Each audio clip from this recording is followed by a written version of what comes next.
আমাদের বিশ্বাস করতেই হবে, কারণ আমরা বিশ্বাসী, আমরা আমানু, আমরা মুমিন, আমরা মুত্তাকিন। সুতরাং আমাদেরকে বিশ্বাস করতে হবে কি, এটা যদিও সমস্ত জীব এবং প্রাণীকুল যা আছে সকলের উপরই বর্তায়, তথাপিও মানুষ হিসেবে যেহেতু বিশেষ সৃষ্টি, সেহেতু মানুষের জন্য এটা বিশেষ জ্ঞানে বোঝা, বিশেষ জ্ঞানে মানা বা বিশেষভাবে উপলব্ধি করা। সেটা হচ্ছে এই যে পৃথিবী, আমরা যেখানে অবস্থান করি, এটা তো একটা আলম। সমস্ত সৃষ্টির মধ্যে এটা একটা আলম, বা এটা একটা আমরা গ্রহ বলতে বুঝি। এই বিশাল সৃষ্টির মধ্যে এই পৃথিবীর মধ্যে জীব বা প্রাণীর বসবাস হরেক রকম। হ্যাঁ, বৃক্ষ, তরুলতা, গাছপালা যা বলতে বুঝি আমরা, এগুলো সমস্ত কিছুর আর কি জীব এবং জড়র সমন্বয় এই পৃথিবীটা। এটা মহাস্রষ্টার বিশেষ ইচ্ছাধীন বা অভিপ্রায়ের উপর সৃষ্টি। তো এই পৃথিবীটা সার্বিকভাবে যেটা বুঝি, পৃথিবীটা হচ্ছে একটা পরীক্ষাগার বা পরীক্ষার কেন্দ্র।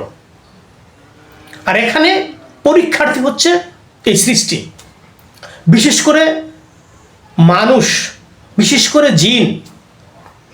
সমস্ত সৃষ্টি পরীক্ষার্থী, তবে মানুষ এবং জিনের বিষয়টা একটু বিশেষ। তো আমরা মানুষ সৃষ্টির শ্রেষ্ঠতা, আমাদের অবস্থানটা বললাম না যে বিশেষ অনুভূতির ক্ষেত্রে আরও এগিয়ে দেয়।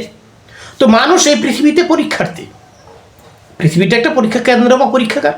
তখন প্রশ্নপত্র প্রয়োজন পড়বে, এই জন্য প্রশ্নপত্র দিয়েছে স্পন্সরসটা জীবন বিধান হিসেবে আসমানি বাণী। বুঝতে পারলেন?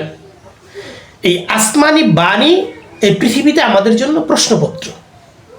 তো পরীক্ষাগার পেলাম, পরীক্ষার্থী আমরা, তো প্রশ্নপত্র পেলাম, পরীক্ষা দিচ্ছি। এর পরীক্ষক নিরীক্ষক বলতে আমরা যেটা বুঝি,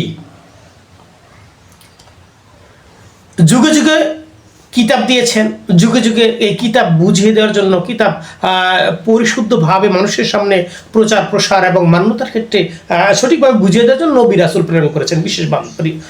বিশেষ বান্দা মহাস্রষ্টা নবী রাসূল প্রেরণ করেছেন। নবী রাসূলের যুগ শেষ, এখন পরবর্তীতে আমরা সদে সালেহীন বান্দা বলতে যা বুঝি, ওলি আল্লাহ, এই একটা অবস্থান, বেলায়েতে একটা অবস্থান চলে আসছে।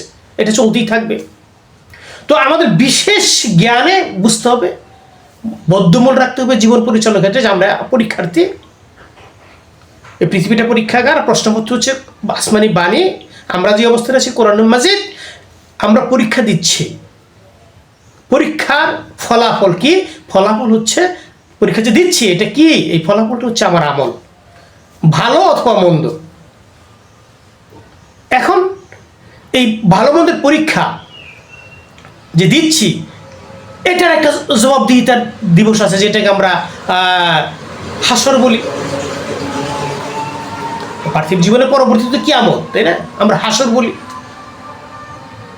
তো এই হাসরে আমাদের সকল ভালো মন্দ কর্মের পরীক্ষা নিরীক্ষা হবে, এবং পরীক্ষা নিরীক্ষার হওয়ার পর আমাদের শাস্তি এবং শান্তির একটা ফয়সালা স্রষ্টা করবেন, শাস্তি অথবা শান্তি। যদি পরীক্ষা উত্তীর্ণ হতে পারে তাহলে শান্তি দান করবেন, আর যদি পরীক্ষা উত্তীর্ণ না হতে পারি, পাস না করতে পারে, তাহলে আমাদের শাস্তি দান করবেন। এই একটা অবস্থান। সুতরাং এটা বদ্ধমূল রেখে অন্তরের মধ্যে আমাদের জীবন পরিচালনা করতে হবে পৃথিবীতে। সোজা কথা, সরল কথা। কে কি করছে না করছে সে ভাবনার বিষয় পড়ে। আমি কিভাবে পরীক্ষাটা দিচ্ছি, আমি পাস করব না ফেল করব, এই বিষয়টা আমার মনের মধ্যে, দিলের মধ্যে বদ্ধমূল রাখা, বদ্ধমূল করে নেওয়া, এইভাবে জীবনযাপন করা, এটাই সহজ সরল পথ। এখানে যদি বুঝের প্রশ্নপত্র বুঝের তারতম্য থাকতে পারে, বা মান্যতা তারতম্য থাকতে পারে, এটা তো শ্রেণীবিন্যাস আছে। শান্তিদানেরও শ্রেণীবিন্যাস আছে, শাস্তি দেওয়ারও শ্রেণীবিন্যাস আছে। সুতরাং কম বেশি আছে, এগুলো আমরা একটু বোঝার চেষ্টা করবো, নিজের মনে বোঝার চেষ্টা। সবচেয়ে বুঝবো আমি একজন পরীক্ষার্থী, এই পৃথিবীতে কীভাবে পরীক্ষা দিতে পারি। প্রশ্নপত্র যেহেতু পেয়েছি, সুতরাং আমরা এইভাবে পরীক্ষা দেওয়ার জন্য প্রস্তুত হয়ে পরীক্ষা দিতে থাকবো, একেবারে শেষ নিঃশ্বাস ত্যাগ করা পর্যন্ত। এটা সহজ এবং সরল বুঝ।